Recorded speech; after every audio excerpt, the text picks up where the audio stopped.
नमस्कार। आज आमे ओडिशा षष्ठ श्रेणीर माई इंग्लिश बुक्रु गोटे बहुत मजादार गप ए ग्रीडी फैट ओल्ड मैन माने जणे लोभी मोटा वृद्ध विषय कथा हेबा। हाँ नमस्कार। ए गपटा जानिछंती पिलांक पई जेतिकी मजादार सेतिकी शिक्षणीय भी। आम पक्षरे मूल गपटा तो अछि ता सहित बहिर किछि प्रश्नोत्तर आउ किछि यूट्यूब रो आलोचना भी अछि। तो चालंतु ए सबुकु मिसेई गपटाकू आहुरी भल भाबुरे बुझिबा। निश्चय गपटा तो जणे भारी लोभी आउ मोटा बुढ़ा लोक विषय ता भोक एते जे माने केबे शेष हवार ना नेउनी। हाँ आरंभरू ही देखंतु ना सकाळू उठिला दांत घसिला आउ ठीक 7:30 मेळकू बापरे की जळखिया कौन थिले सेथिरे 2 मग चा 2 लिटर क्षीर तापरे 3 टीन बिस्कुट आउ 5टा बड़ पिठा। वाह एते सबू पाठ्य पुस्तकरे ए जळखिया तालिका उपर बहुत जोर दिया जायछि पिलांकु लोभ कोन बुझेबा पई एमती अति बढ़े की कहा जायछि। हाँ से तो पूरा मोटा ही जाइथिबो तापरे से बुलिबाकू गला बोधे। हाँ बुलिबाकू गला आउ बाटरे जणे पतळा छोट पिलाकू भेटिला आउ पिलाटा माने सरल भाबरे पचारि देला बुढ़ा लोक तमे एते मोटा केमती हेलो। एतिकिरे बुढ़ा जनक रागी गला कि कोन नाई से प्रथमे निज जळखिया कथा कहिला आउ तापरे हठात धमक देई पिलाटाकू खाइदेला। बापरे पिलाटाकू भी एटा ठीके माने अजब लागुची किंतु एठो ही तार असल चेहरा जणा पडुची। ठीक यूट्यूब आलोचना रे भी कहूथिले जे एई जागाटाकू टिके नाटकीय भाबे पढ़िले बुढ़ार निष्ठुरता बेसी बुझा पड़े। तापरे कोन हैला पिलाटाकू खाई सारला परे से आगोकू गला आ गोटे छोटो कुकुरकू भेटिला। कुकुरटा भी देखिकी आश्चर्य हैला ना कोन। हाँ आउ से भी सेही समान प्रश्न पचारिला बुढ़ा लोक तमे एते मोटा केमती। बुढ़ा तो पुणी से लंबा तालिका कहिला चा क्षीर बिस्कुट पिठा और शेषरे जोड़िला और गोटे छोट पिला को भी खाइछि। किंतु कुकुरटा चुप रहिलानी से बारंबार पचारिला खाली एथिकी। हाँ ओनली दिस मच। ए प्रश्नटा बुढ़ा को बोधे भल लागेलानी। आदो नुहे एई प्रश्नटा ताकू भारी रागी देला कारण एमती लागिला जेमती तार एते बड़ कारनामा को कुकुरटा किछि भाबुनी एइटा तार अहंकार को आघात देला। अच्छा सेथि पई से एते रागी गला। हाँ आउ रागरे से कुकुरटा को भी धरी खाइदेला। वाह ताहले वर्तमान ता पेट भितरे पिला और कुकुर दी जण। हाँ तापरे आसला तृतीय भाग कुकुर को खाई सारी आबोकू जाउछि एथरे भेटला गोटे छोटो गुंडुटी मुसाकू। पुणी सेही प्रश्न। हाँ पुणी सेही प्रश्न आउ बुढ़ा भी पुणी सेही लंबा उत्तर देला चा क्षीर बिस्कुट पिठा पिला आउ कुकुर। किंतु एथर गुंडुची मूषाटा डरीगला नाही ना से बरং चतुर थिला। बुढ़ा ताकू खाइबाकू धमक देबा आगुरु से कहिला हेले तमे मते धरी पारिबोनी बुढ़ा लोक। अच्छा एइठी गपटा मोड़ नेला। हाँ से संगे संगे गोटे गच्छ उपरकू चढ़ीगला मूल डालकू तापरे गोटे पतला डालकू। आ बुढ़ा लोक से कोन कला से भी ता पछे पछे गच्छ चढ़िला हेले से एते मोटा जे जेतेबेले से पतला डालरे पहुंचिला डालटा भांडीगला निश्चय। हाँ जोर रे थ्राश बोली शब्द हेला आउ डाल भांगी गला बुढ़ा जनक तळे पड़ीगला। आ तापरे सबुटु गुरुत्वपूर्ण अंश जेमिति तळे पड़ीछि तार से बड़ पेटटा फाटिगला। बास एइठी हेला कहानीर शेष आ पेट भितरु सेई छोट पिलाटी आउ छोट कुकुरटी बाहरी आसिले। ठीक एइटा होउछि लोभर परिणाम। पाठ्य पुस्तकरे भी एई नैतिक शिक्षा उपरे जोर दिया जायछि। आउ गुंडुची मूसा कथा कौन हेला। अरे गुंडुची मूसा तो बाहर ही थिला बुढ़ा तो ताकू केबे खाई ही पारि नथिला he was never ever in. ताहेले ए गप्प आउ एहार जेते सबु आलोचना में देखिले सेथिरु एका कथा स्पष्ट जे अति लोभ कले शेषरे निजर ही क्षति हुए। हाँ निश्चय ता निज कर्म ही ता पाई काळ हेला। हेले आउ गोटे कथा भाबिबार अछि एठी। कौन से कथा देखंतु सेई छोटो गुंडुची मूसा सबुठु सानो सबुठु दुर्बल भଳି दिसुथिला किंतु निज बुद्धि बलरे से केमिति परिस्थिति को बदलाई देला। हाँ से निजे तो बंचीगला आउ परोक्षरे अन्य मानंकु भी मुक्त कला। ठीक तेबे एथिरु कोण एहा बुझा पडुनी जे बेले बेले जिए छोटो दिसे ता पाखरे भी बड़ समस्यार समाधान थाई पारे बुद्धिर शक्ति केते बेसी एटा चिंता करिबा कथा ना। निश्चला एहा एक भल प्रश्न आम श्रोता मानंक पई छाड़ी देई जिबा। पिलामाने गपटी तो शुणिल खूब मजादार गप थिला नहीं कि। अच्छा एबे आमे देखिबा यार जो टेक्स्ट अछि टेक्स्ट जो सेंटेंस सब अछि ताकू आगु बुझिबा एवं सेथिरे जो वर्ड फ्रेमिंग करा जायछि तार अर्थ आमे जानिबा तापरे यार प्रश्न उत्तर सेक्शन को जीवा। तो पिला माने एठी लक्ष्य कर तुमरो स्क्रीन रे आसी जायछि ए ग्रीडी फैट ओल्ड मैन जो टॉपिक टी तार पेज एठी खोली जायछि। एबे आमे बुझिबा एथिरे कोन सब लिखा जायछि। देखो यार जो टेक्स्ट आरंभ होइछि एई प्रकार once there lived a greedy fat old man one day he got up at 6 a.m. and brushed his teeth at 6:30 a.m. He took tea at 7 a.m. and breakfast at 8:30 a.m. Do you know how much tea he took? And what did he take in his breakfast? He took 2 mugs of tea and 2 liters of milk. Then he took 3 tins of biscuits and 5 big pieces of cakes. After breakfast he looked really very fat. ये होची तुमरो first paragraph. तो याको आमे आगो बुझिबा। Once there lived a greedy fat old man. थरे जणे लोभी बुढ़ा लोकटिए थिला। One day he got up at 6 a.m. दिने से सकाळ 6टा को उठिला से जोर उठिला and brushed his teeth at 6:30 a.m. एवं तार 6:30 मिनिट से तार दांत घसिला। He took tea at 7 a.m. सकाळ 7टा रे से तार जो टी चा पीला and breakfast at 8:30 a.m. एवं तार जलखिया खाइला केतळे 8:30 a.m. सकाळ 8:30 मिनिट। Do you know how much tea he took? एटी गोटे प्रश्न अछि। डू यू नो तुम्हें जानो कि how much tea he took से केते परिमाणर चा पीला। And what did he take in his breakfast? आउ तार जो ब्रेकफास्ट प्रातः भोजन सकाळ जलखिया रे से कौन सब नेला। He took 2 mugs of tea. अरे से तो नेला 2 मग चा and 2 liters of milk. 2 litre क्षीर पीला। Then he took 3 tins of biscuits. 3 टिनो बिस्कुट भी खाइला and 5 big pieces of cakes. 5टी बड़ बड़ पिठा भी खाइला।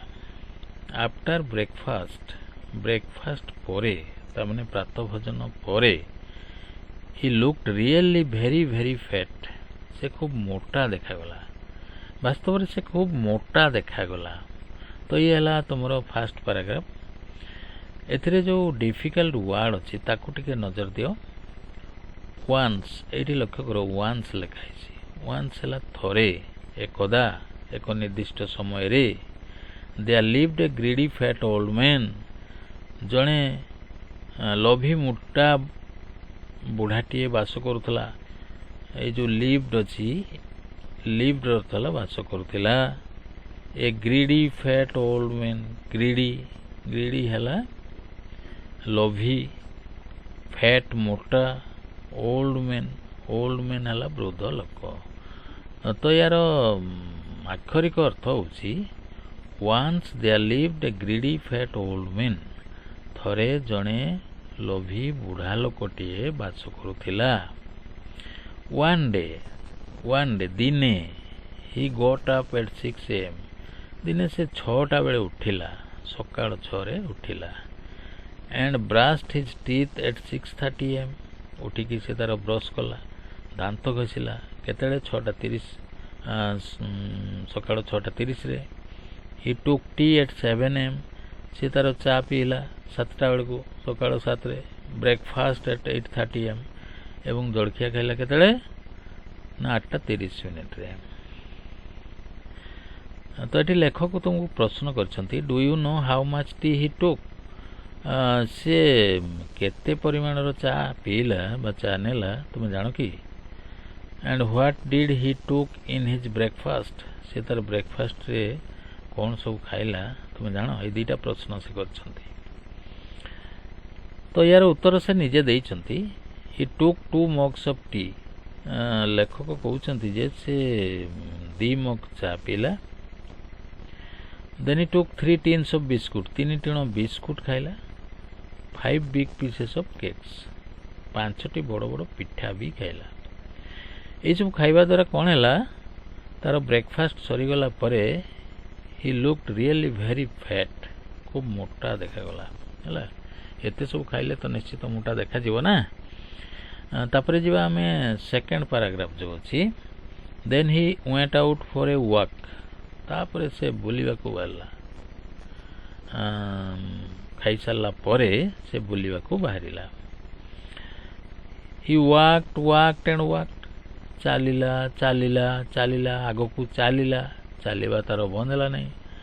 କେ ପର୍ଯ୍ୟନ୍ତ ଚାଲିଲା ନା till he matte little thin boy, ଯେପର୍ଯ୍ୟନ୍ତ ସେ ଗୋଟେ ପତଳା ବାଳକକୁ ଭେଟି ନଥିଲା ସେ ପର୍ଯ୍ୟନ୍ତ ସେ ଚାଲିଥିଲା। He had a long conversation with the boy, ତ ସେ ପିଲାକୁ ଦେଖା ହେଲା ପରେ he made a long conversation. Conversation କ'ଣ? କନଭରସେସନ୍ ହେଲା କଥୋପକଥନ, କଥାବାର୍ତ୍ତା କରିବା। ତ ସେ ପିଲା ସହିତ ସେ ଗୋଟେ ଲମ୍ବା କଥାବାର୍ତ୍ତା କଲା। କ'ଣ ସବୁ ଦୁଇ ଜଣ କଥା ହେଲେ ଏଇଠି ଦେଖ ନେକ୍ସଟ ପେଜରେ ଲେଖାଯାଇଛି।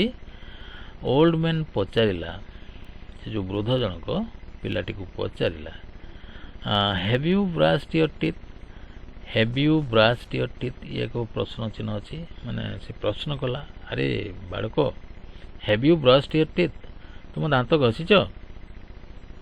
ଦି ବୟ ରିପ୍ଲାଏଡ୍, ସେଠୁ ବାଳକଟି କହିଲା, ଏଇ ଯେଉଁ ବୟ ଲେଖାଇଛି, ବାଳକ କହିଲା ନୋ ଆଇ ହ୍ୟାଭେଣ୍ଟ, ନା ମୁଁ ଘଷି ନାହିଁ।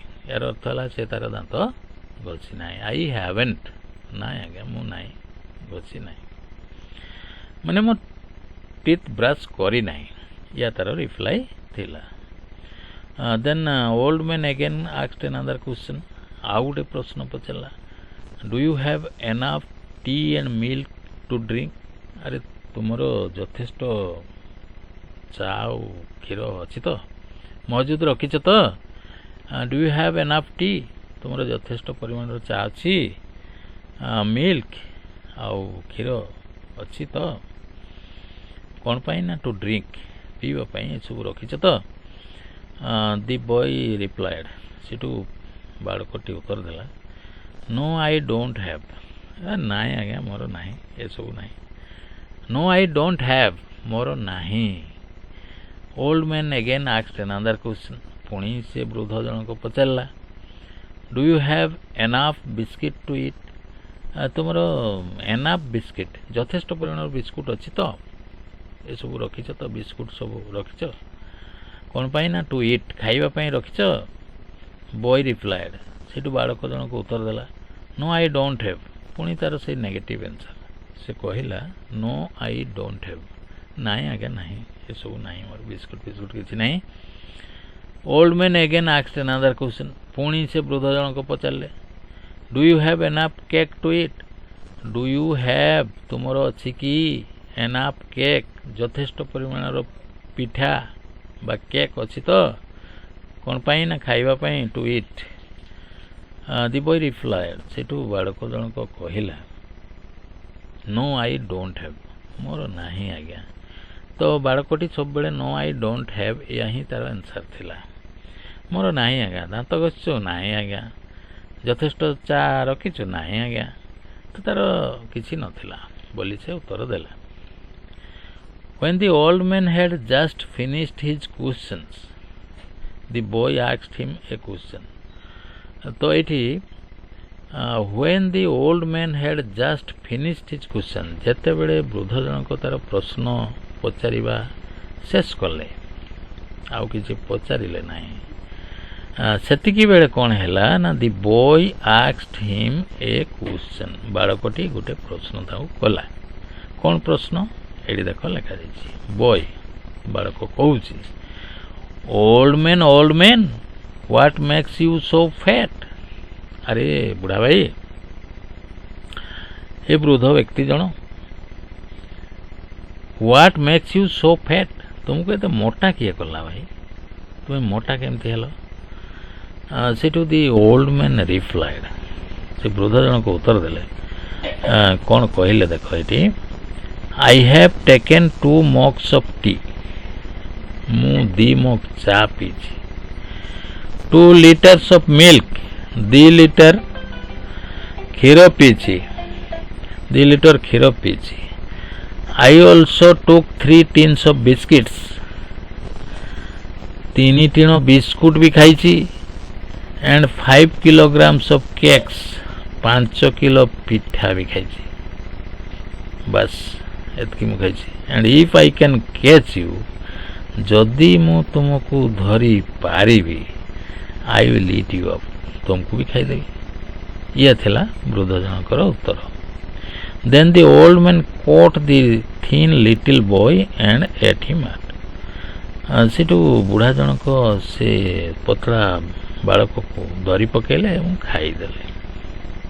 ତ ଇଏ ଥିଲା ତୁମର ଫାଷ୍ଟ ପାର୍ଟ, ଯେଉଁ ଦି ଓଲ୍ଡ ଏ ଗ୍ରିଡି ଫ୍ୟାଟ୍ ଓଲ୍ଡ ମ୍ୟାନ୍ର ଯେଉଁ ପାର୍ଟ 1, ତାର ଯେଉଁ ପାରାଗ୍ରାଫ ସବୁ ଅଛି ତାକୁ ଆମେ ବୁଝିଲୁ, ୟାର ଡିଫିକଲ୍ଟ ୱାର୍ଡ଼ ମଧ୍ୟ ଜାଣିଲୁ। ଏବେ ନେକ୍ସଟ ଯିବା ଆମେ ୟାର ଯେଉଁ ପାର୍ଟ 2, ଚାଲ ପାର୍ଟ 2କୁ ଖୋଲିବା।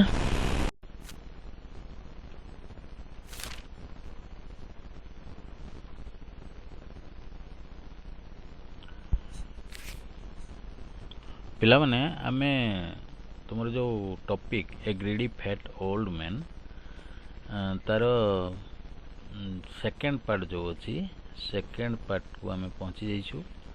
ଏବେ ଦେଖିବା ଏଥିରେ ଯେଉଁ ଟେକ୍ସଟ ଅଛି ସେ ଟେକ୍ସଟକୁ ଟିକେ ବୁଝିବା, ତାର ଯେଉଁ ୱାର୍ଡ଼ ଫ୍ରେମିଂ କରାଯାଇଛି ସେଣ୍ଟେନ୍ସରେ ତାର ଅର୍ଥ ବୁଝିବା, ତାପରେ ଯାଇକି ଆମେ ଥାର୍ଡ଼ ପାର୍ଟକୁ ଯିବା ଏବଂ ଶେଷରେ କିଛି ପସିବୁଲ କ୍ୱେଶ୍ଚନ୍ ଆନ୍ସର ଉପରେ ଆଲୋଚନା କରିବା।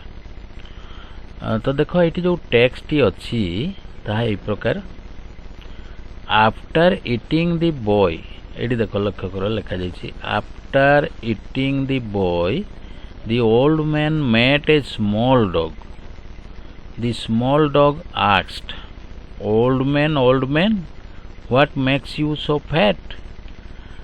ତାପରେ ନେକ୍ସଟ ପେଜ ଦେଖିବା, ନେକ୍ସଟ ପେଜରେ କ'ଣ ଅଛି ଆମେ ତାକୁ ପଢ଼ି ସାରିବା, ତାପରେ ୟାର ନେକ୍ସଟ ପାର୍ଟକୁ ଯିବା। ଏଠି ଦେଖ, ଦି ଓଲ୍ଡ ମ୍ୟାନ୍ ସେଡ୍, ଏଠି କ'ଣ ଲେଖା ହେଇଛି, the old man said I have taken a very heavy breakfast. What do you take in your breakfast? Asked the dog. 2 mugs of tea and 2 liters of milk, replied the old man. Only this much? Asked the dog. I have taken 3 tins of biscuits, replied the old man. Only this much? Asked the dog.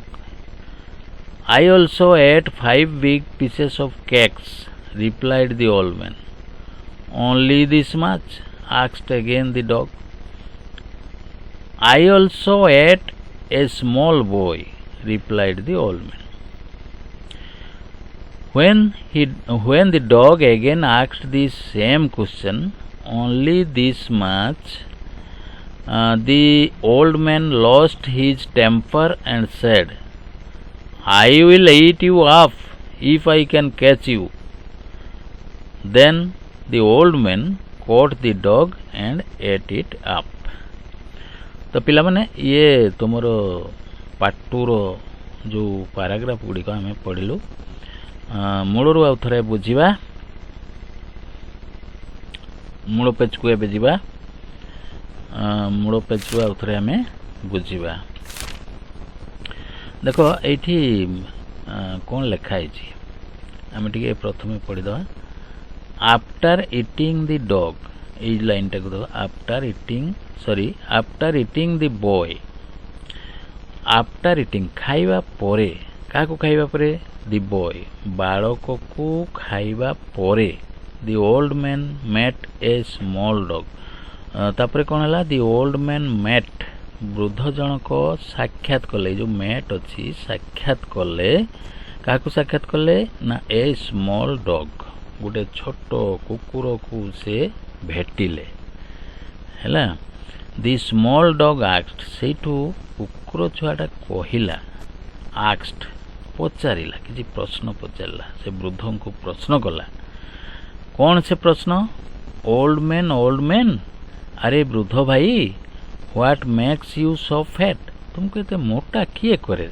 किए करूची तुम्हें केमिति मोटा होउछ तापरे जीवा next page को next page रे कौन अच्छी देखिबा देख हमरो नेक्स्ट पेज एबे खोली जाइछि नेक्स्ट पेज रे कौन अच्छी लाइन गुडी को धाड़ी गुडी को टिके आउथे पढिबा एवं बुझिबा देखो दी ओल्ड मैन सेड दी ओल्ड मैन तो कुकुरर प्रश्नर उत्तर देबा को जाई वृद्ध जनक कहिले कौन कहले I have taken a very heavy breakfast से कहले I have taken a very heavy breakfast मु तागड़ा जलखियाटा खाइछि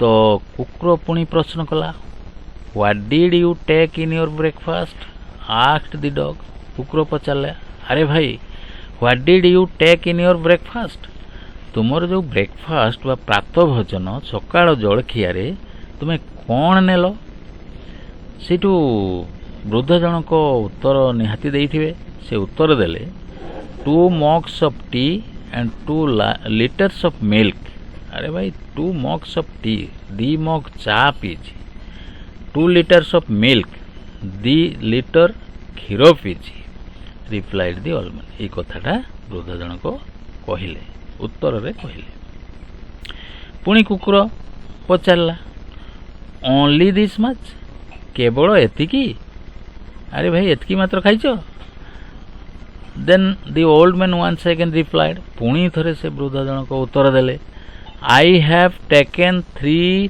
टीन्स ऑफ बिस्किट्स अरे मु 3 टीण बिस्कुट भी खाइछि only this much asked the dog कुकुर कहला एतिकी मात्र I also ate 5 big pieces of cakes replied the old man वृद्ध जनक कहले आई ऑल्सो एट मु मध्य खाइली कौन खाइली 5 बिग पीसेस ऑफ केक्स 5टी बड़ बड़ पिठा भी खाइली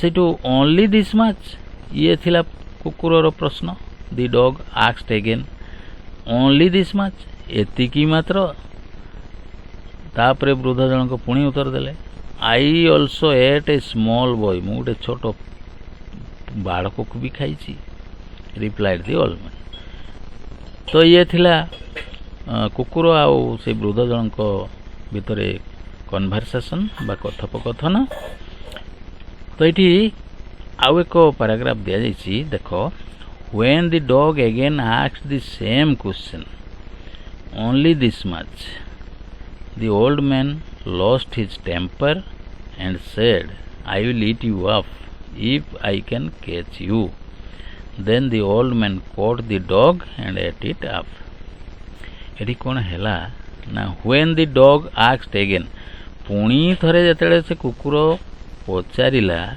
को कथा पचारला ओनली दिस मच या थिला तार रिप्लाई एतिकी मात्र खाइछ एतिकी मात्र ओनली दिस मच रिपीटेशन नैछि बारंबार कुकुर ये प्रश्न करछि ओनली दिस मच सेठू the old man lost his temper वृद्ध जनक तांकर चेता ज्ञान हरई बसिले से विवेक हरई बसिले एंड सेड एवं कहिले रागी जाइकी कहिले I will eat you up मु तुमको भी खाईदेवी if I can catch you जदि धरी पारिबी ना तोते भी खाईदेवी then the old man caught the dog and ate it up तापरे तो धरिला से बालक को धरिकी खाईदेला है कि ये थिला तुमर पार्ट 2 एबे तो बुझी पारिलो यार जो सेंटेंस रो मीनिंग सब जानी पारिलो वर्ड फ्रेमिंग की प्रकार करा जायछि जानी पारलो वर्ड फ्रेमिंग बा वोकाबुलारी ऊपर किछि एनालाइज करा जायछि वीडियो रो शेष रे तुमे देखि पारिबो तो नेक्स्ट जीवा हमें पार्ट 3 को चलो बे पार्ट 3 को पेज रे अछि देखिबा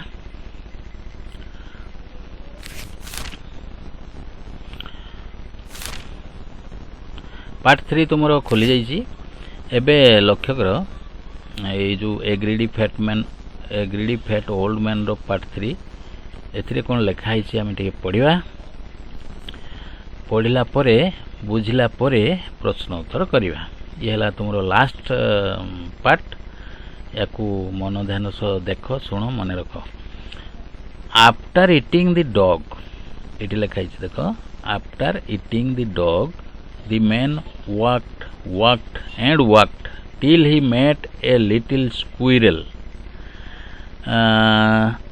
Till he met a little squirrel. The little squirrel asked the old man, old man, what makes you so fat? तापरे नेक्स्ट पेज रे कोन अछि देखिबा एडी देखो the old man said CITU वृद्ध जनक कहिले I have taken a very heavy breakfast. In my breakfast, I took 2 mugs of tea, 2 liters of milk, 3 tins of biscuits, and 5 big pieces of cakes. Then I ate a little boy and a small dog. I will also eat you off if I can catch you. Out a paragraph पढ़िबा But you cannot catch me, old man, said the active, agile little squirrel. Then the squirrel jumped up the tree. The old man also climbed up the tree. The little squirrel jumped up to the main branch of the tree. The old man also climbed up to the main branch of the tree. Next, the little squirrel jumped up to a thin branch. The old man also climbed up to the thin branch, but thrash! The small branch broke and the old man fell on the ground. His big belly burst out. The little boy came out, the little dog came out, and the squirrel was also out because he was never ever in. तो ये तुमरो paragraph सब part 3 बा final part रे दिया जाइछि एबे आमे देखिबा प्रथम रु ए पार्ट रो टिके बुझिबा तो फर्स्ट पेज को आमे खोलिबा पार्ट 3 रो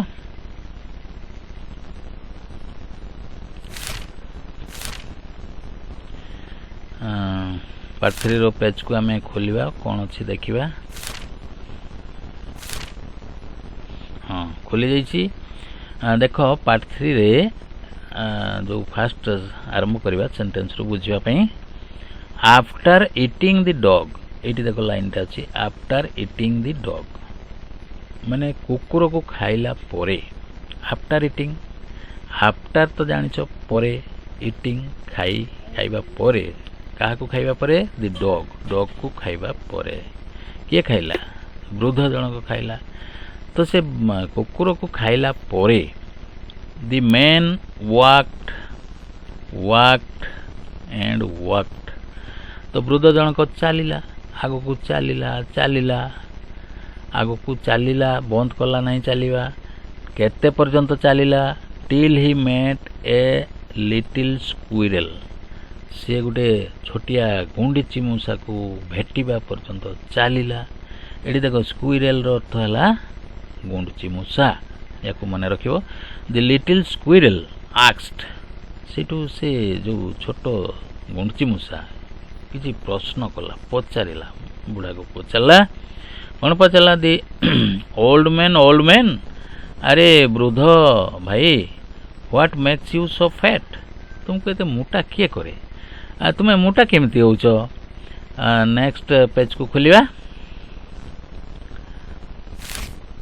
देखो दी ओल्ड मैन सेड सेटू वृद्ध जन को उत्तर देले कौन उत्तर देले देखिबा आई have taken a very heavy breakfast ये जो ब्रेकफास्ट अच्छी यार अर्थ कौन ब्रेकफास्ट है प्रातः भोजन बा सकाळ जलखिया हेवी तो ओजनिया एठी ब्रेकफास्ट ओजनिया कहवा अर्थ होची जे बहुत गुड़ाए जिनस ब्रेकफास्ट से खाइले आई हैव टेकन मु नेइची कौन नेइची ए वेरी हेवी ब्रेकफास्ट सकाळर जलखिया को खूब तागड़ा नेइची इन माय ब्रेकफास्ट मोर जो प्रातः भोजन रे मु कौन नेली आई ଟୁକ୍ ମୁଁ ନେଲି, ଆଇ ଟୁକ୍ ମୁଁ ନେଲି, ଟେକ୍ରୁ ଟୁକ୍ ହେଇଛି।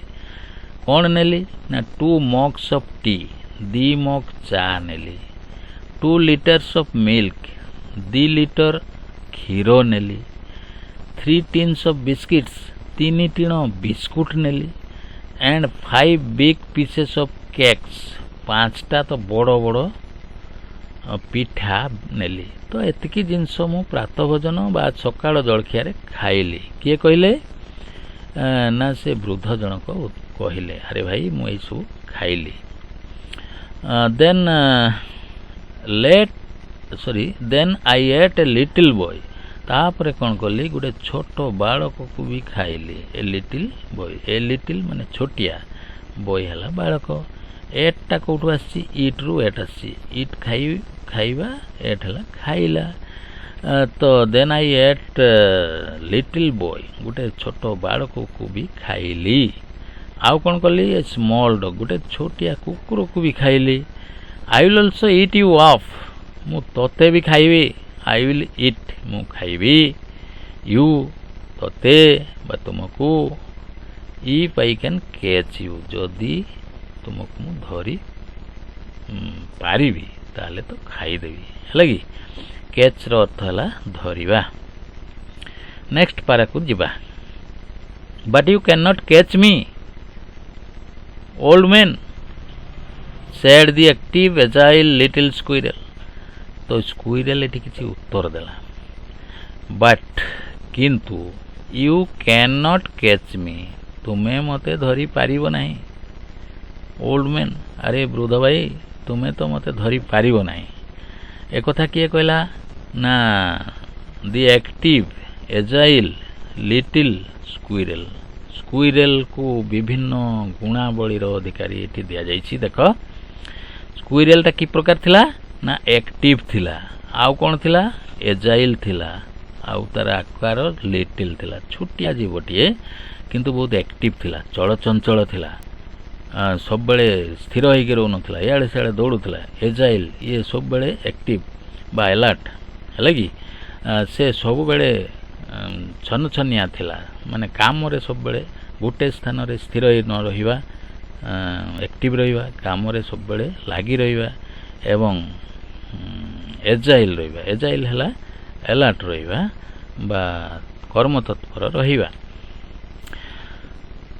ତ ଇଏ ହେଲା ସ୍କୁଇରେଲ୍ର ଗୁଣାବଳୀ। ସେ କହିଲା, ଆରେ ବୁଢ଼ା ଭାଇ, ୟୁ କ୍ୟାନ୍ ନଟ୍ କ୍ୟାଚ୍ ମି, ତୁମେ ତ ମୋତେ ଧରିପାରିବ ନାହିଁ। ଦେନ୍ ଦି Squirrel jumped up the tree, ତାପରେ କ'ଣ କଲା ନା ସ୍କୁଇରେଲ୍ ଜାମ୍ପଡ୍, ଡିଆଁଇଲା, ଡିଆଁ ମାରିଲା। କେଉଁଠିକି, ଆପ୍ ଦି ଟ୍ରି, ଗଛ ଉପରକୁ ଡେଇଁ ପଡ଼ିଲା। The old man also climbed up the tree, ତ ବୁଢ଼ା ବି ଛାଡ଼ିବା ଲୋକ ନୁହଁ। The old man also climbed up the tree, ସେ ବି ଗଛକୁ ଚଢ଼ିଗଲା। The little squirrel jumped up to the main branch of the tree, main branch, ଗଛର ବା ବୃକ୍ଷର ଯେଉଁ ମୁଖ୍ୟ ଶାଖା, ସେଇଠିକି ଡିଆଁ ମାରିକି ଜାମ୍ପ କରିକି ସ୍କୁଇରେଲ୍ ଚଢ଼ିଗଲା। The old man also jumped up to the main branch of the tree, ତ ବୁଢ଼ା ବି ଛାଡ଼ିବା ଲୋକ ନୁହେଁ, ସିଏ ବି ଜାମ୍ପଡ୍ ଅପ୍ ମାନେ ଡେଇଁଲା। କେଉଁଠିକି, main branch of the tree. ଘୁଣୁଚି ମୂଷା ଯୁଆଡ଼େ ଯାଉଛି ଇଏ ବି ସିଆଡ଼େ ଯାଉଛି, ମେନ୍ ବ୍ରାଞ୍ଚକୁ ଇଏ ବି ଚଢ଼ିଗଲା। ତାପରେ କ'ଣ ହେଲା ନା the old man also next the little squirrel jumped up to a thin branch. Little squirrel କ'ଣ କଲା ନା jumped up to a thin branch, ଗୋଟେ ଥିନ୍ର ଅର୍ଥ ହେଲା ପତଳା ବା ସରୁ, ସରୁ ଡାଳକୁ ସେ ଚଢ଼ିଗଲା। ତ ଗୁଣୁଚି ମୂଷାର ଓଜନ କମ୍, ସେ ସରୁ ଡାଳକୁ ଚଢ଼ିଗଲା, କିଛି ହେଲା ନାହିଁ। ଦି ଓଲ୍ଡ ମ୍ୟାନ୍ ତ ତାକୁ ଫଲୋ କରିଛି ନା। The old man also climbed up to the thin branch, ସେ ବୁଢ଼ା ବି ସେଇ ଯେଉଁ ସରୁ ଡାଳ ଥିଲା ଥିନ୍ ବ୍ରାଞ୍ଚ ତା ଉପରେ ଚଢ଼ିଗଲା। ବଟ୍ ଥ୍ରାସ୍, ଗୋଟେ ଶବ୍ଦ ହେଲା, ରଟ୍ କିନା ଗୋଟେ ଶବ୍ଦ ହେଲା। କ'ଣ ହେଲା, ଦି ସ୍ମଲ୍ ବ୍ରାଞ୍ଚ ବ୍ରୋକ୍, ସେଇ ଯେଉଁ ସରୁ ଡାଳଟା ଥିଲା ସେଟା ବ୍ରୋକ୍ ହେଇଗଲା। ବ୍ରୋକ୍ ମାନେ ଭାଙ୍ଗିଗଲା, ବ୍ରେକ୍, ବ୍ରୋକ୍, ବ୍ରୋକେନ୍, ୟାର ଫର୍ମ ଅଛି, ଉପର କ୍ଲାସ୍ରେ ପଡ଼ିବ।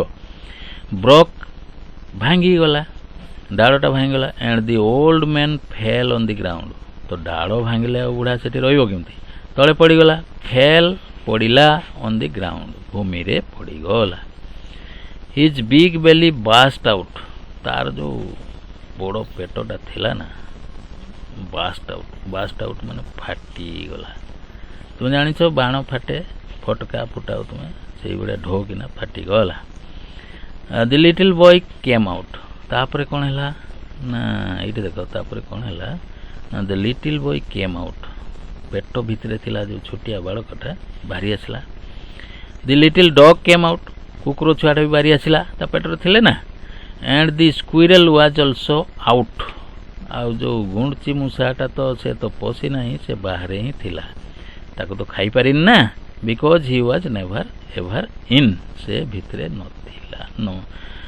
नथिला तेणु से बाहर ही थिला तो पिला माने एबे तो तुमर ये जो दी ग्रीडी फैट ओल्ड मैन रो तीनटा जाक पार्ट आम पढ़िलु बुझिलु यार वर्ड मीनिंग मत जानिलु नेक्स्ट जो मो भिडियो जो पार्ट अच्छी से बहुत गुरुत्वपूर्ण कथा अच्छी आगामी परीक्षा रे जो पॉसिबल क्वेश्चन आसो टेक्स्ट रू से विषय आलोचना कराई किसी नोट भी दि जाइए तुम्हें वीडियो शेष पर्यंत सिंसियरली वाच कर स्किप कर ना आउ जहाँ नोट सब क्वेश्चन आंसर दि जाइए खूब सरल भाषा ताको बुझे दि जाइए ताको तुम्हें निज खातार नोट कर नहीं पार और धन्यवाद एवं जीवा आम आमर फाइनाल पार्ट को वीडियो जो क्वेश्चन आंसर आलोचना करा जाइए पिला माने ए ग्रीडी फैट ओल्ड मैन रो यार जो स्टोरी बैकग्राउंड स्टोरी तुम्हें शुणिल बुझिल एवं तार प्रत्येक पैराग्राफ को लाइन बाय लाइन एक्सप्लेन कर दिया गला ताहा जानिल एबे आमे देखिबा ए जो ग्रीडी फैट ओल्ड मैन रो जो तीनटा पार्ट अच्छी पार्ट 1 पार्ट 2 पार्ट 3 एथिरे थिबा जो कंटेंट सब सेंटेंस अच्छी सेथिरे जो वोकाबुलरी आइटम अच्छी तामने वर्ड डिफिकल्ट वर्ड अच्छी ताकू एनालाइज करिवा एवं तापरे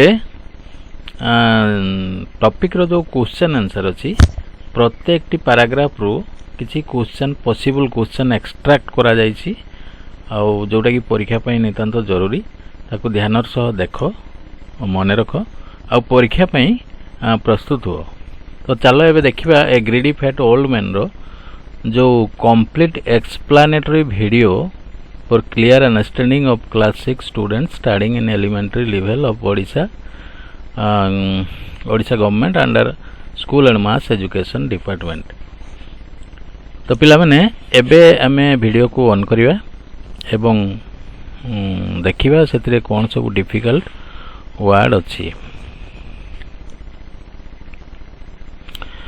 देखो एथिरे जो बेसिक फीचर्स अच्छी ताकू आगो टिके आमे जानिबा तापरे डिफिकल्ट वर्ड कथा आमे एनालाइज करिबा कन्विंसिंग स्टोरी एलाबोरेशन ए वीडियो रे स्टोरी को विस्तृत भाव रे प्रांजल भाव रे तुमको बुझे दिया गला आ वोकाबुलरी एनालिसिस एबे आमे करिबा आ सिंपलीफाइड क्वेश्चन आंसर को देखिबा तो चलो वीडियो को एबे ऑन करिबा देखो जो कंटेंट रे पार्ट 1 पार्ट 2 पार्ट 3 रे जो डिफिकल्ट वर्ड अच्छी से किसी नाउन वर्ड अच्छी लक्ष्य करो ये किसी नाउन वर्ड अच्छी नाउन वर्ड को आमे चिन्हट करिचु आउ किछि भार्ब मध्य एथिरे अछि क्रियापद ताकू मध्य आमे एठी आलोचना करिवा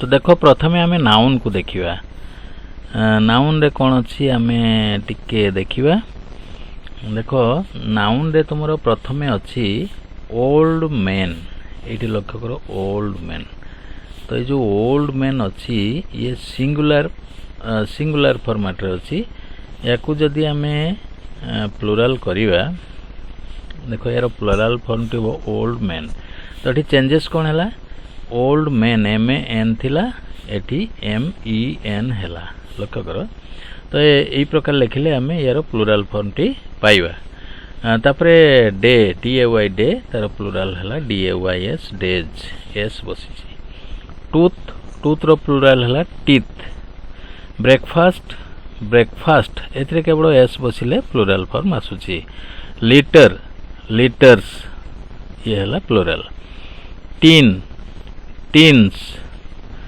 एस बसिक आम प्लुराल करिपरिबा biscuit biscuits piece pieces piece माने कौन पीस रो अर्थ है गोटे खंड बा गोटे जिनस पीसेस माने बहुत गुड़ाए खंड सेमती केक केक रहा केक्स एस लाइक आम प्लुराल करिपरिबा तो यार अर्थ देख जो ब्रेकफास्ट मु कहली ना ब्रेकफास्ट अर्थ हूँ प्रात भोजन बा सकाळ जलखिया ताको प्लुराल कले हम ब्रेकफास्ट एस बसैले हो लिटर एक मापक एकक तरल जिनस को आम जो मापुंट से लिटर व्यवहार कर प्लुराल कले लिटर्स केवल एस बसईदेले हो गला टीन मान तो तुम जाच टीण एस बसले टीन्स है प्लुराल बिस्किट बिस्किट्स या तो तुम खाऊच प्रतिदिन ब्रेकफास्ट खाऊच तेणु एस बसैले प्लुराल हो नेक्स्ट ए जो भार्ब बा क्रियापद अच्छी से गुड़ी को आम देखा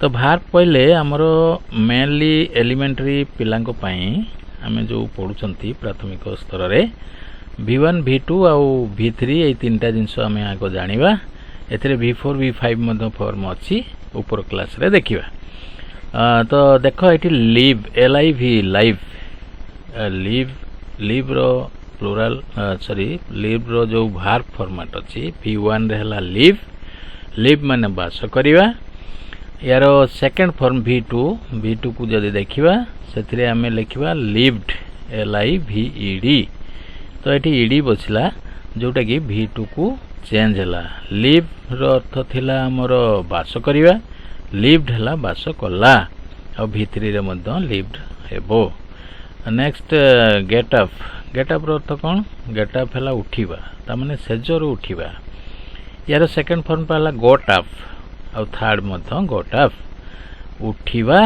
उठिला ए अर्थ रे हम यूज करिबा तापर ब्रश BRUSH ब्रश माने आम जाचु सकाଳେ उठिले आम ब्रश करुँच ब्रश माने दांत घसीबा आउ यार सेकंड फॉर्म पाला ब्रश्ड ईडी बसिबो ईडी बसिले हो सेकंड फॉर्म बा V2 ब्रश रो अर्थ है दांत घसीबा ब्रश्ड ईडी बसिले हम दांत घसीला नेक्स्ट टेक टेक माने नेबा कौन सी जिनस नेबा हाथ रे नेबा बा बोईकी नेबा बा कौन सी जिनस आम खाइबा मेडिसिन इत्यादि खाइला बेले आम टेक व्यवहार करिबा तो टेक है नेबा यार सेकंड फॉर्म है टुक यार जो स्पेलिंग अच्छी ताकू टिके नजर करिवो टेक टुक टेकेन यार थर्ड फॉर्म है टेकेन टेक माने नावा टुक माने नेला तापर आसीबा नो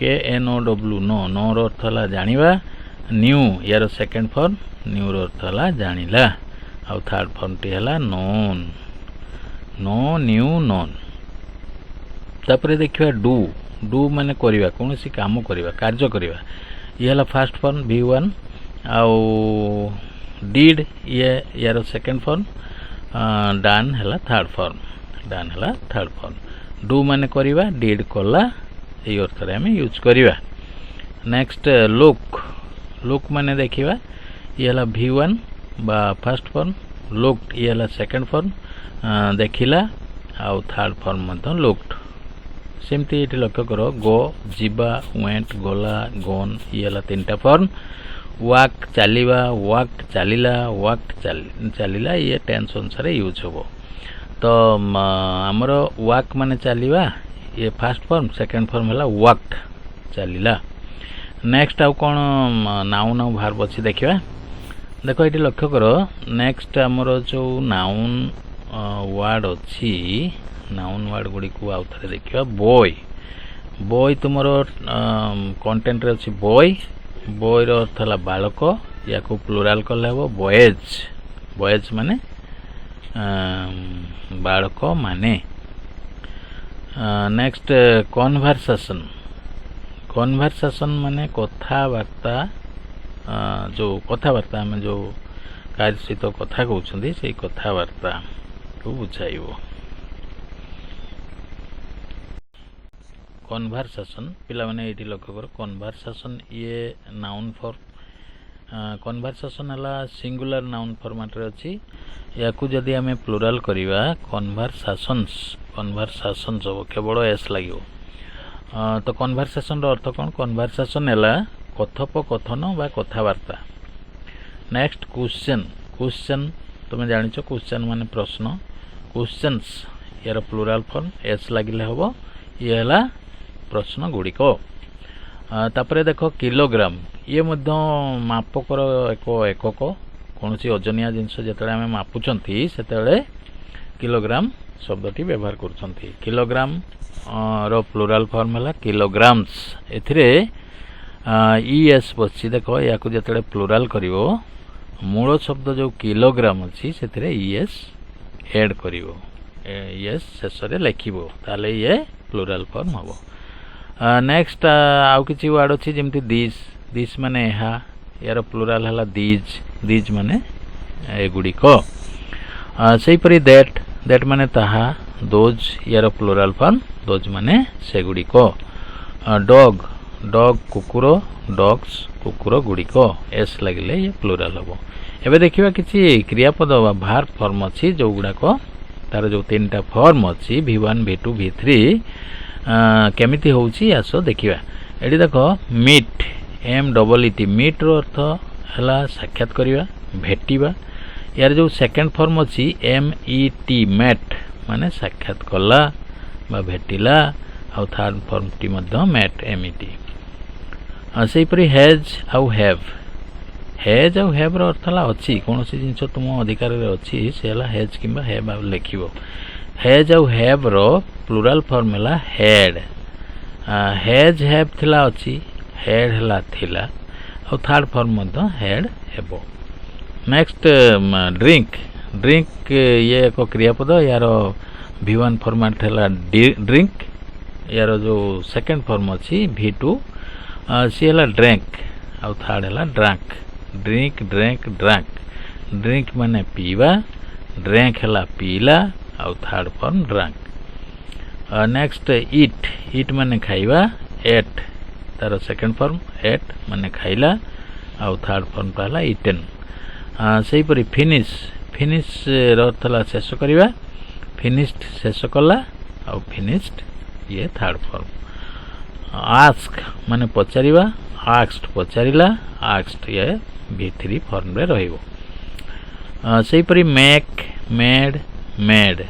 मेक माने तयारी करिवा मेड हला तयारी कला और थर्ड फॉर्म बा v3 रे हबो मेड कैच कैच हला धरिवा कोट धरिला तो पिला माने ए प्रकार जते सब वर्ड भार बा क्रियापद सब व्यवहार करा जायछि तुमर ए टॉपिक रे ताकू तुमे सावधानतार सह सिंसियरली देखो सीखो मने रखो नेक्स्ट आउ कोन वर्ड अछि देखिबा एठी देखो किछि अन्य किछि तुमर नाउन वर्ड अछि जेमिति लूज माने ढिला बा जोटा कौन सी जिनस जदि ठीक फिटिंग न थाए बा आमे व्यवहार करछंती ठीक भाव रे से फिट हो नाही ताले से लूज बा ढिला सेटा को आमे कहबा एठी यार जो प्लुराल फॉर्म हबो लूजेस देखो एठी लक्ष्य करो प्लुराल केमिति हला केवल एस टी बसी लूजेस स्क्विरल माने गुंडीची मूसा आ स्क्विरल्स यार प्लुराल फॉर्म एथरे एस यूज करले हबो प्लुराल स्क्विरल्स सेही परि ब्रांच रो अर्थ हला शाखा बा डालो यार प्लुराल फॉर्म हला ब्रांचेस एठी हमें कोन करले ईएस को यूज करले ईएस लागिले ये प्लुराल हबो एथरे किछि भार पछि देखिबा जेमति रिप्लाई यार v1 फॉर्म ता हला रिप्लाई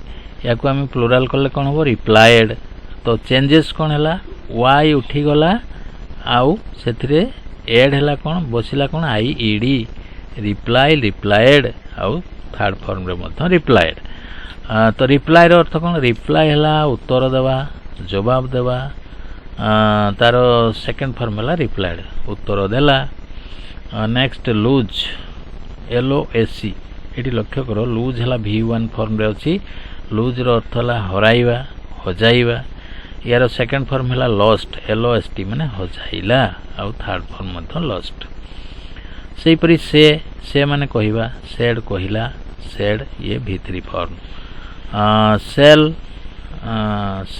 शुड ये सब किसी क्रियापद अच्छी जहाँ ऊपर श्रेणी तुम्हें जानव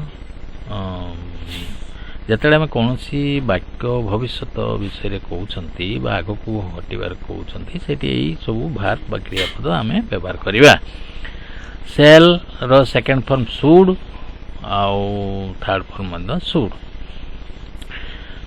सेहीपरि विल वुड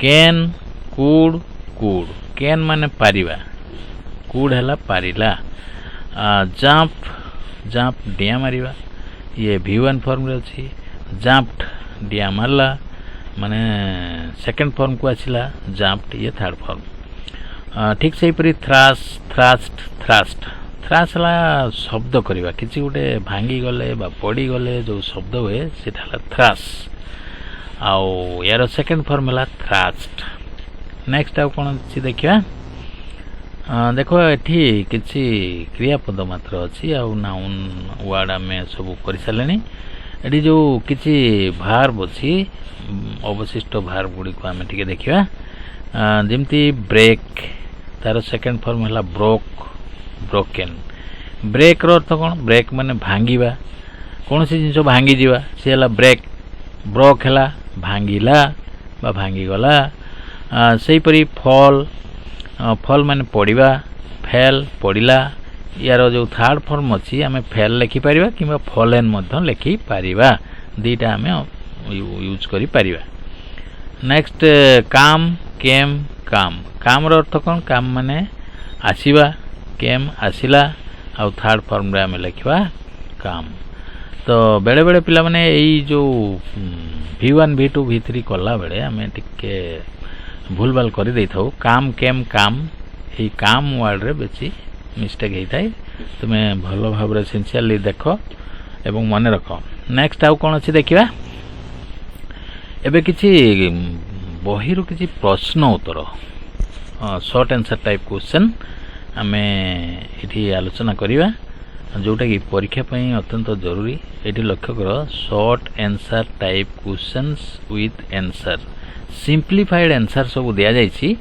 पिला माने खूब सहजरे तुम्हें मन रखि परिबो एवं जदि स्टोरी को बुझिल लाइन बाय लाइन एनालिसिस करा गला ताकू जानिलो वर्ड रो मीनिंग जानिलो तार नाउन भार्ब फॉर्मेट जानिलो एबे प्रश्न उत्तर करबा किछि असुविधा नहीं तो एथिरे जो फास्ट क्वेश्चन ता में एठी मु एठी उल्लेख करिछि ताकू टिके नजर दियो फास्ट क्वेश्चन हला व्हाट इज द फास्ट पारा अबाउट ये प्रश्न टिक व्हाट इज द फास्ट पारा अबाउट प्रथम जो पैराग्राफटा दिया जाइछि सेटा को विषय रे पार्ट 1 रे जो दिया जाइछि यार सठिक उत्तर है द फास्ट पारा is about A greedy fat old man तो पिला माने खूब सहजरे मु भाबुछि मन रखि पारिबो किछि असुविधा होबनी एबे सेकंड क्वेश्चन टाको देखो सेकंड प्रश्न जो अछि एई प्रकार when did he get up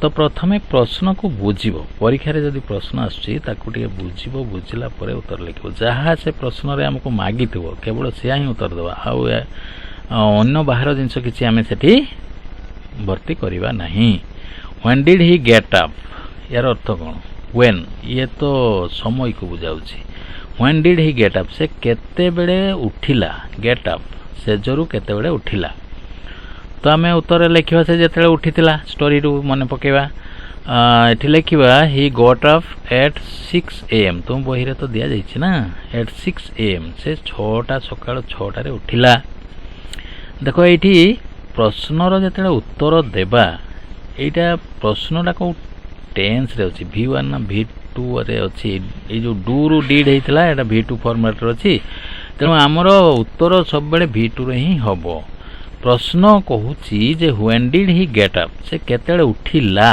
केतेले उठे कहनी केतेले उठिला तो आंसर हम कोन लिखिबा ही गॉट अप देखो ये जो गेट अप थिला सेटा हे गला गॉट अप ହି ଗୋଟ୍ ଅପ୍ ଏଟ୍ 6 AM ସେ ସକାଳ 6ଟା ବେଳେ ଉଠିଲା। ନେକ୍ସଟ କ୍ୱେଶ୍ଚନ୍ 3 କୁ ଦେଖ when did he brush his teeth ସେ ତାର ଦାନ୍ତକୁ କେତେବେଳେ ଘଷିଲା। ଏଠି ଡିଡ୍ ଅଛି ତେଣୁ ଆମ ଆନ୍ସର୍ ବି V2 ଫର୍ମରେ ହେବା ଦରକାର।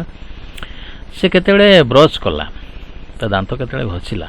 ତ ସିମ୍ପ୍ଲିଫାଇଡ୍ ଆନ୍ସର୍ଟି ଏହି ପ୍ରକାର ଆମେ ଲେଖିବା ହି ବ୍ରଶ୍ଡ ହିଜ୍ ଟିଥ୍ ଏଟ୍ 6:30 AM ସେ ଏଠି ବ୍ରଶ୍ଡ ହେଇଗଲା ଦେଖ କାହିଁକିନା V2 ଫର୍ମରେ ଆମକୁ ଉତ୍ତର ଦେବାକୁ ପଡ଼ିବ। ହି ବ୍ରଶ୍ଡ ହିଜ୍ ଟିଥ୍ ସେ ତାର ଦାନ୍ତ ଘଷିଲା କେତେବେଳେ ନା ଏଟ୍ 6:30 AM ସକାଳ 6:30ରେ। ସେହିପରି ଲକ୍ଷ୍ୟ କର କ୍ୱେଶ୍ଚନ୍ 4ରେ କ'ଣ ଅଛି କ'ଣ when did he take his tea ସେ ତାର ଚା କେତେବେଳେ ନେଲା ମାନେ ଚା କେତେବେଳେ ପିଇଲା।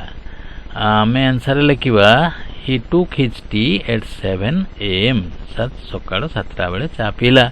ତ ଏଠି ତୁମେ ନଜର କର ଏଇଠି ଟେକ୍ ଥିଲା ଏଠି ଟୁକ୍ ହେଲା କାହିଁକି ହେଲା ନା ଆମର ପ୍ରଶ୍ନ ପାଷ୍ଟରେ ଥିଲା V2 ଫର୍ମରେ ଥିଲା ତେଣୁ ଡିଡ୍ ଅଛି ସେଥିପାଇଁ ଆମେ ଟେକ୍ର ସେକେଣ୍ଡ ଫର୍ମ ଟୁକ୍କୁ ନେଲୁ ବୁଝିଗଲା।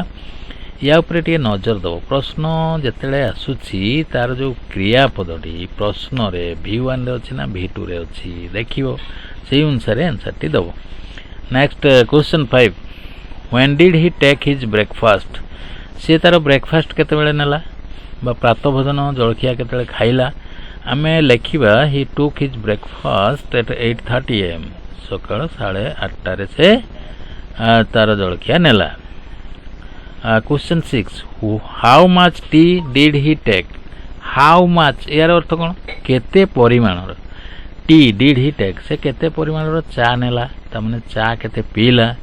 ଆମେ ସିମ୍ପଲ୍ ଆନ୍ସର୍ଟି ଲେଖିବା ହି ଟୁକ୍ 2 mugs ଅଫ୍ ଟି ସେ 2 ମଗ୍ ଚା ପିଇଲା।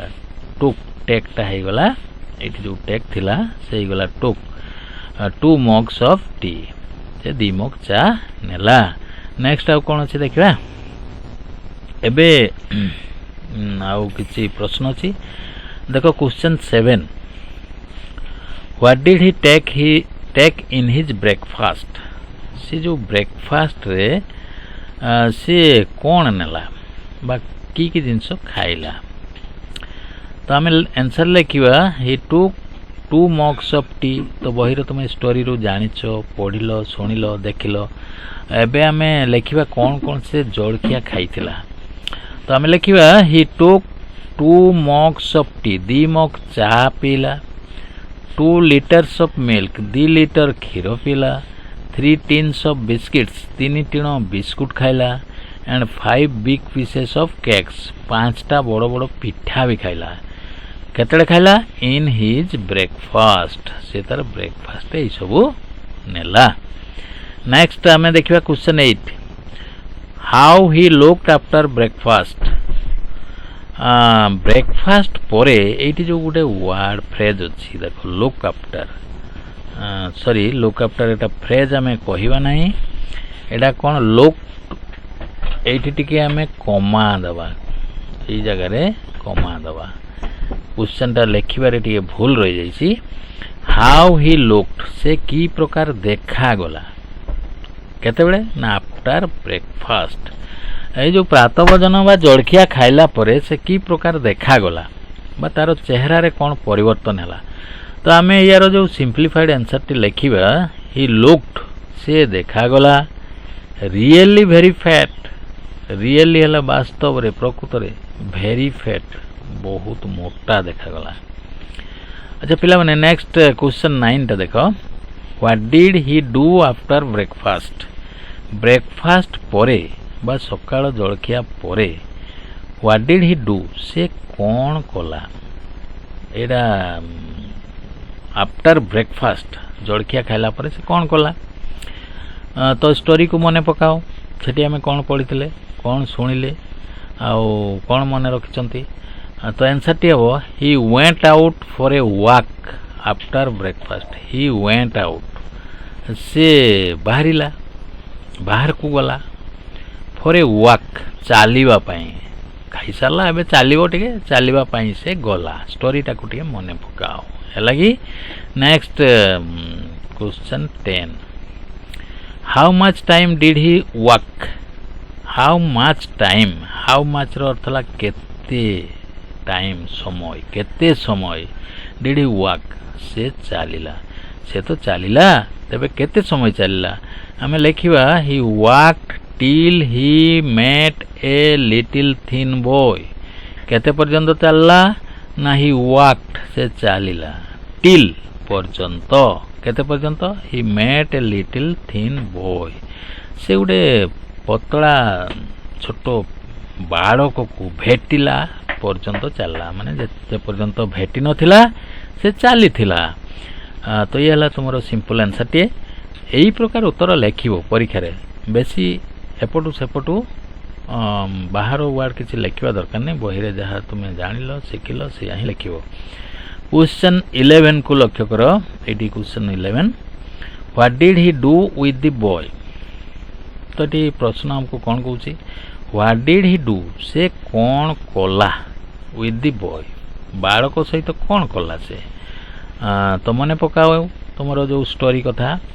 ଆମେ ଲେଖିବା he made a conversation, he made a conversation, ସେ କଥୋପକଥନ କଲା। ୱିଥ୍ ଦି ବୟ, ବାଳକ ସହିତ କଥାବାର୍ତ୍ତା ହେଲା। Next question 12, how many questions did the old man ask the boy. ତ ଏଠି ଆମକୁ କ'ଣ ମାଗୁଛି? ହାଉ ମେନି କ୍ୱେଶ୍ଚନ୍ସ, କେତୋଟି ପ୍ରଶ୍ନ did the old man ask, ସେ ବୃଦ୍ଧ ଜଣକ ପଚାରିଲେ। କାହାକୁ? ଦି ବୟ, ବାଳକକୁ କେତେଟା ପ୍ରଶ୍ନ ପଚାରିଲେ? ଗଣିଦେବ। ଟେକ୍ସଟ ବହିରେ ତୁମର ଯେତୋଟି ପ୍ରଶ୍ନ ସେ କରିଛନ୍ତି। ତ ଆମେ ସେଠି ଦେଖିଲୁ ଦି ଓଲ୍ଡ ମ୍ୟାନ୍ ଆସ୍କଡ୍ 4 କ୍ୱେଶ୍ଚନ୍, 4ଟା ପ୍ରଶ୍ନ ସେ କରିଛନ୍ତି।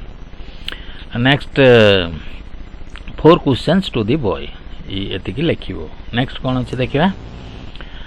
ଦେଖ ଏଠି ପ୍ରଶ୍ନ ସିରିଏଲ୍ ନମ୍ବର ଟିକେ ଏପଟ ସେପଟ ହେଇଯାଇଛି, ତାକୁ ଟିକେ ତୁମେ ସଜାଇ ନେବ। ଏବେ ଦେଖିବା ନେକ୍ସଟ କ୍ୱେଶ୍ଚନ୍ କ'ଣ ଅଛି। What did the old man do after eating the boy. ତ ପ୍ରଶ୍ନ ତ ଆମେ ଆଗ ବୁଝିବା ନା, ନ ବୁଝିଲେ ଉତ୍ତର କ'ଣ ଲେଖିବା? ହ୍ୱାଟ୍ରେ ଆରମ୍ଭ ହେଇଛି, ପ୍ରତ୍ୟେକ ପ୍ରଶ୍ନ WH ୱାର୍ଡ଼ରେ ହିଁ ଆରମ୍ଭ ହୁଏ, ତାର ଅର୍ଥ ତୁମେ ଆଗ ଜାଣିନେବ। What did the old man do, ତ ବୃଦ୍ଧ ଜଣକ ଓଲ୍ଡ ମ୍ୟାନ୍ କ'ଣ କଲେ? What did the old man do, old man do, ବୃଦ୍ଧ ଜଣକ କ'ଣ କଲେ? କେତେବେଳେ? ନା ଆଫ୍ଟର ଇଟିଂ ଦି ବୟ, ବାଳକକୁ ତ ଖାଇଲେ, ଖାଇଲା ପରେ କ'ଣ କଲେ? ତ ଆମର ସିମ୍ପଲ୍ ଆନ୍ସର୍ଟି ଏହି ପ୍ରକାର ଲେଖିବା। The old man continued walking after eating the boy. ତ ସେ କ'ଣ କଲେ? ନା କଣ୍ଟିନ୍ୟୁଡ୍ ୱାକିଂ, ସେ ଚାଲିବା ଜାରି ରଖିଲେ। ପିଲାଟାକୁ ଖାଇଦେଲେ, ବାଳକକୁ ଖାଇଲେ, ତାପରେ ପୁଣି ଚାଲିଲେ। ଆଫ୍ଟର ଇଟିଂ ଦି ବୟ, ବାଳକକୁ ଖାଇଲା ପରେ ସେ ପୁଣି ଚାଲିଲେ। ନେକ୍ସଟ କ୍ୱେଶ୍ଚନ୍କୁ ଯିବା। Whom did he meet on the way. ତ ଏହାର ଅର୍ଥ କ'ଣ? ହୋମ୍ ଡିଡ୍ ହି ମିଟ୍, ସେ କାହାକୁ ସାକ୍ଷାତ କଲେ ବା ଭେଟିଲେ। ମିଟ୍ ମାନେ ଭେଟିବା। ଅନ୍ ଦି ୱେ, ରାସ୍ତାରେ, ରାସ୍ତାରେ କାହାକୁ ଭେଟିଲେ? ତ ଆମର ଆନ୍ସର୍ ହେବ he met a small dog on the way. ତ ରାସ୍ତାରେ ଗଲାବେଳେ ସେ ଗୋଟେ ସ୍ମଲ୍ ଡଗ୍ ବା ଛୋଟ କୁକୁରକୁ ଭେଟିଲେ। କ୍ୱେଶ୍ଚନ୍ 3, ହୁ ଆସ୍କଡ୍, ସରି ଇଏ 3 ତ ହେବ ନାହିଁ, ବେଶୀ ନମ୍ବର ହେବ, ତେବେ ତୁମେ ସିରିଏଲ୍କୁ ଟିକେ ସଜେଇ ନେବ।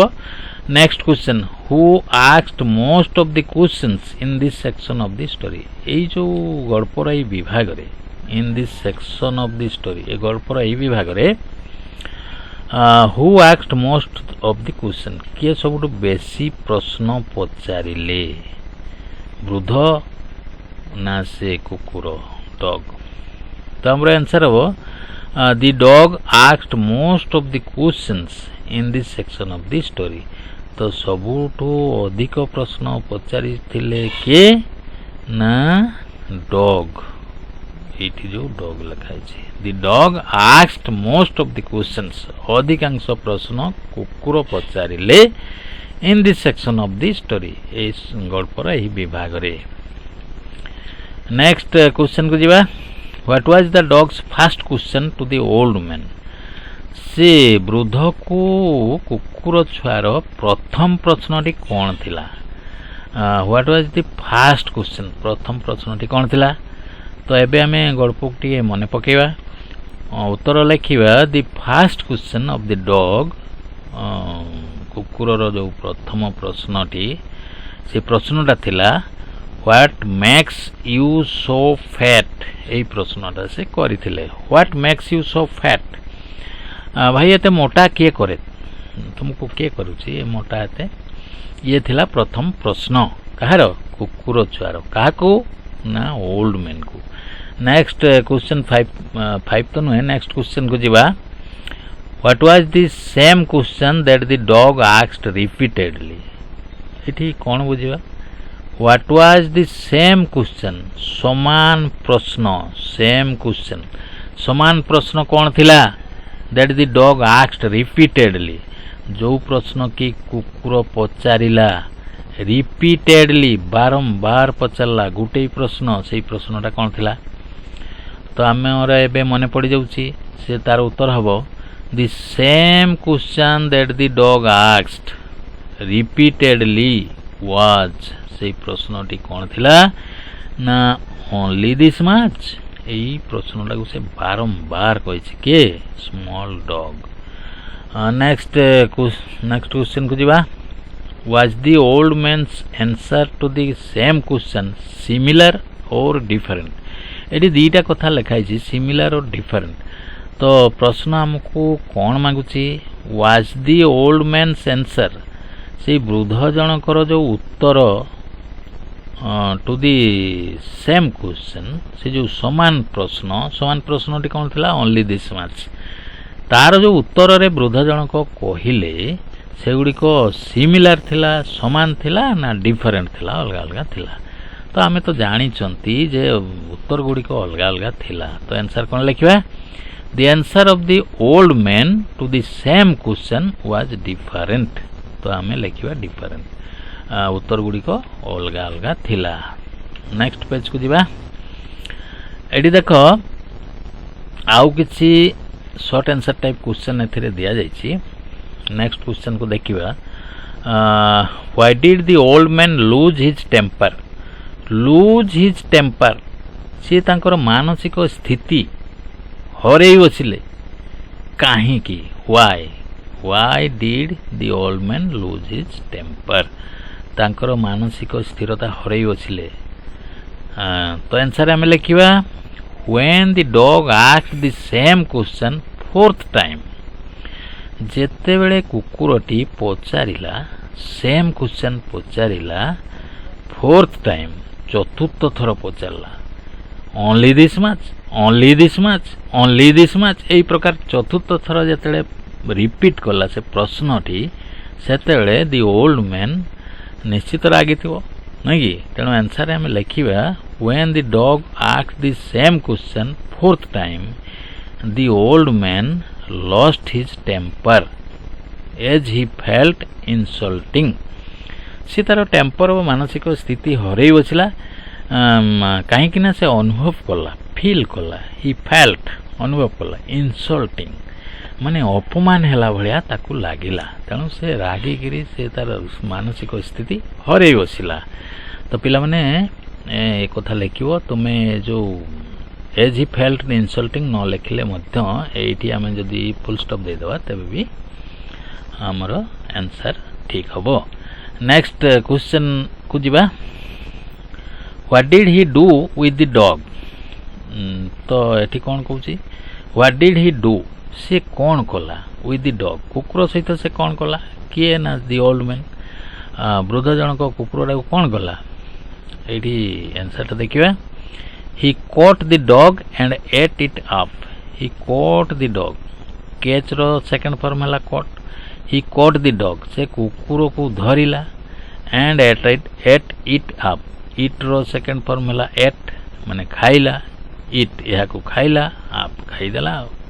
He caught the dog and ate it up. ସେ କୁକୁରକୁ ଧରିଲା ଆଉ ଖାଇଦେଲା. ନେକ୍ସଟ କ୍ୱେଶ୍ଚନ୍କୁ ଯିବା. What did the old man do after eating the dog? ତ ଆଫ୍ଟର ଇଟିଂ ଦି ଡଗ୍, କୁକୁରକୁ ଖାଇଲା ପରେ what did the old man do, ସେ ବୃଦ୍ଧ ଜଣକ କ'ଣ କଲେ? ତ ଆନ୍ସରରେ ଆମେ ଲେଖିବା ଆଫ୍ଟର ଇଟିଂ ଦି ଡଗ୍, କୁକୁରକୁ ଖାଇଲା ପରେ ଦି ଓଲ୍ଡ ମ୍ୟାନ୍, ବୃଦ୍ଧ ଜଣକ started his walking once again, ପୁଣି ଥରେ ଚାଲିବା ତାଙ୍କର କାମ ଆରମ୍ଭ କଲେ. ଷ୍ଟାର୍ଟେଡ୍ ହିଜ୍ ୱାକିଂ, ଚାଲିବା ଆରମ୍ଭ କଲେ. once again पुणी थरे next question whom did he meet on the way this time माने एथर whom did he meet से काहाकू भेटिले whom did he meet काहाकू भेटिले on the way रास्ता रे काहाकू भेटिले this time एथर से काहाकू भेटिले तो संपूर्ण प्रश्नटा आम बुझीगलु तो एथर कुकुर को खाइला परे से काहाकू भेटिले आम जानिछु he met a little squirrel ये तो ये है आंसर he met से भेटिले साक्षात कले मीट रो सेकंड फॉर्म है met a little boy sorry A little squirrel गोटे गुंडुची छोट गुंडुची मूषा को से भेटिले ऑन दी वे रास्ता रे दिस टाइम एथर से गोटे गुंडुची मूषा को छोट गुंडुची मूषा को रास्ता रे भेटिले ये है आंसर नेक्स्ट क्वेश्चन देखिवा what did the squirrel ask the old man what did the squirrel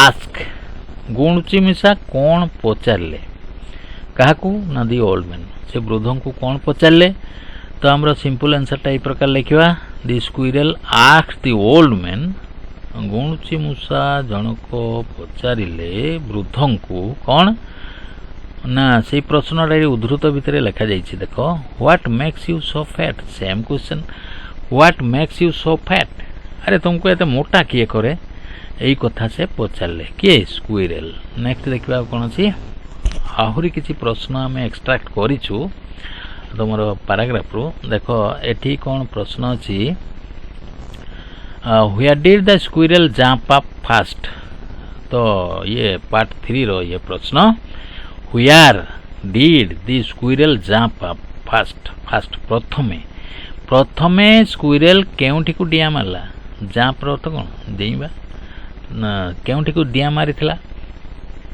तो ये तो सेकंड फॉर्म रे अच्छी क्वेश्चन टा पास्ट टेंस रे एबे आमे लेखिबा उत्तर मध्य सेकंड फॉर्म रे हवा दरकार where did the squirrel jump up fast प्रथमे स्क्विरल बा गुणची मूषा केउठी को डेइला ना आमे सिंपल आंसर टाइप प्रकार लेखिबा the squirrel first jumped up प्रथमे से डेइला कोडी टू ए ट्री गुडे गछ को डेइला next question why did the old man fall down तो से वृद्ध जन को पड़ा कहीं फॉल डाउन कहीं पड़ा डिड अच्छी तेणु आम V2 फॉर्म रे आंसर लिखा से वृद्ध जन कहीं पड़ा तो आम सिंपल आंसर टी देवा the small branch where the old man jumped up broke and he fell down तो सिंपल आंसर टा यही प्रकार लिखा कौन यार अर्थ आसी द स्मॉल ब्रांच से जो छोटिया शाखा बा डालटी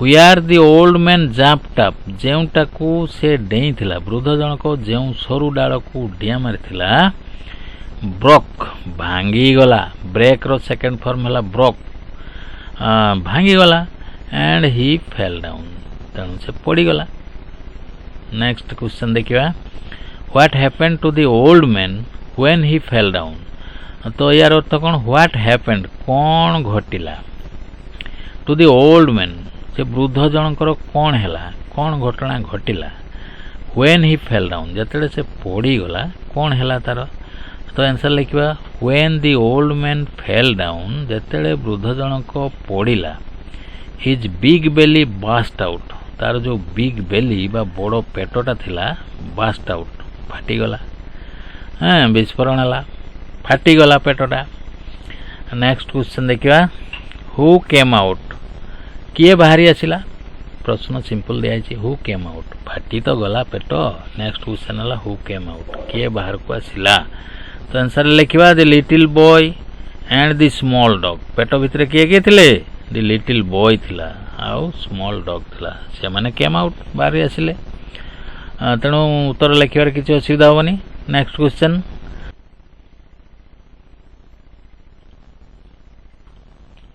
पिला माने परवर्ती प्रश्न को देखो प्रश्नटी यही प्रकार अच्छी why was the squirrel out तो ये प्रश्न टिके क्रिटिकल अच्छी why was the squirrel out गुंडची मूषाटी कहीं बाहर थिला स्क्विरल कहीं आउट रे थिला तो यार आंसर आम लिखा the squirrel was out because it was never in तो यार कारणटा हला इट वाज नेभर इन, या उपरे तुम्हें जोर दियो, इट वाज नेभर इन। यार अर्थ कौन ना दी स्क्विरेल वाज आउट, गुंडची मूषाटी बाहर थिला, बिकॉज कारणटा हला इट वाज नेभर इन, से तो भीतर को जाई नथिला, से जो वृद्ध व्यक्तिर पेट को पशि नथिला, तेणु से बाहर थिला।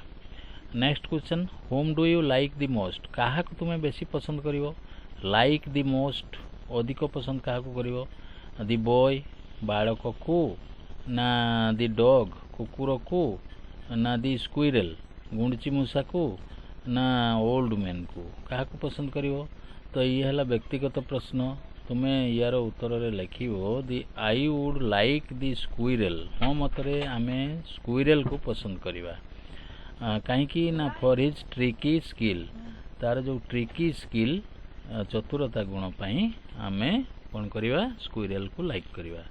नेक्स्ट कौन अच्छी देखिवा वीडियोर अंतिम स्टेज पिला माने एठी देखो बीएम टॉक्स रो किछि डिक्लेरेशन एथारे दिया जाइछि, तुमर अति प्रिय चैनल ये जो बीएम टॉक्स एथिरे किछि घोषणा करूछि। तो प्रथमे thanks a lot for watching this channel video, मोर ये चैनल वीडियो को देखिथिबारु विशेष विशेष धन्यवाद। रिक्वेस्ट टू सब्सक्राइब, प्रथमे याको सब्सक्राइब करिनियो, सांग साथी को मध्य शेयर करो, लाइक करो, आउ जदि कोनोसी डिफिकल्टी रहुची किछि बुझीबाकू अछि ताले कमेंट करो, मोर कमेंट बॉक्स रे जाइकी कमेंट करो। तो पिला माने जॉइन माय टेलीग्राम चैनल, मोर एक टेलीग्राम चैनल मध्य अछि जहार टाइटल हला एमएसटी एजुकेशन, एमएसटी एजुकेशन को जाइकी तुम्हें जॉइन करो, से विभिन्न पीडीएफ नोट्स सब पाइबो एवं तुमरो प्रिपरेशन पाई आगामी परीक्षा पाई प्रस्तुत हेबारे बहुत सहायक होबो। जेकोसी सब्जेक्ट उपरे एथिरे क्वेश्चन आंसर दिया जाइछि, पॉसिबल क्वेश्चन दिया जाइछि, एलिमेंटरी लेवल लु हायर सेकेंडरी पर्यंत प्रत्येक सब्जेक्ट उपरे एथिरे आलोचना करा जाइछि। Any question you can ask me. तापरे मोर फेसबुक रे जो मिशन सक्सेस ट्यूटोरियल अछि सेथिरे मध्य ताको वाच करो, देखो सेथिरे बहुत पीडीएफ फाइल पाइबो, नोट्स पाइबो, होम टास्क पाइबो, एग्जाम बेस्ड क्वेश्चन आंसर पाइबो एवं निजको प्रस्तुत करी पारिबो।